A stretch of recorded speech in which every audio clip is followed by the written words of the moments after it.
මම චමින්ද කුමාර ගිරුල්ල ටවුන් එකේ සිටි පාමසි නමින් පාමසියක් පවත්වාගෙන යන්නේ. පහුගියදා බලපාපු බික්කා සුලිකුණාටුවත් එක්ක අපිටත් විශාල විනාශයක් වුණා. يعني සම්පූර්ණයෙන්ම පාමසිය විනාශ වුණා. ඊට පස්සේ ආයේ රීබිල්ඩ් කරලා පටන් ගන්න සෑහෙන කාලයක් ගියා. ඒ වෙලාවේදී මම SDB බැංකුවත් එක්ක එකතු වෙලා හිටියා. අවුරුදු 5කට වැඩි කාලයක ඉඳලා එකතු වෙලා තිබුණා. පොස්ට් මැෂින් එකක් කරහා කාඩ් පේමන්ට් වලින් කරන ගණදෙනු සම්බන්ධයෙන් ඒක එයාලා පොස්ට් මැෂින් එක ලබා දීලා ඒක කරන් ගියා. මට විනාශය වෙලාවේදී ඒ account එක හරහා තමයි මම ඇත්තටම ආයේ නැගිටින්න පාමසිය ආයේ නැවත නගා සිටව ගන්න උදව්ව ලැබුණේ SDB බැංකුවෙන්. පොස්ට් මැෂින් එකේ හරහා ගණදෙනු මුදල් ඔක්කොම සේවිංස් account එකකට දාලා එයාලා බිස්නස් සේව account එකක් හදලා දුන්නා මට. ඒකේ මුදල් ටික සම්පූර්ණයෙන්ම තැන්පත් කරගෙන විදිහට ඇත්තටම මේ විනාශය වෙලාවේදී SDB බැංකුවේ ඒ තිබුණු මුදලින් තමයි අනිවාර්යෙන් මම මේක නැවත ගොඩනගා ගන්න පූර්ණ දායකත්වය ගත්තේ. SDB බැංකුව මගින් බිස්නස් සේව account එකත් එක්කම මට මගේ මුදල් ක්‍රමාකරණය කර ගැනීම පිළිබඳව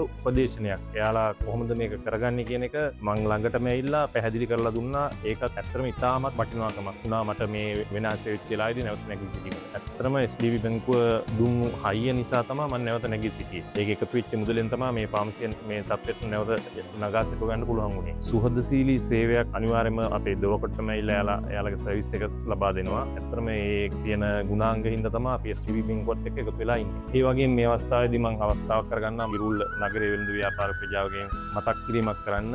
අනිවාර්යයෙන්ම SDB බැංකුවත් එක්ක එකතු වෙන්න. එකතු වෙලා ඔයාලගේ තියෙන මූල්‍ය ගැටලු හෝ නැත්නම් මූල්‍ය සේවා ලබා ගැනීමට සුහදශීලී සේවාවක් ලබා ගැනීමට අනිවාර්යයෙන්ම මම රෙකග්නයිස් කරනවා SDB බැංකුව.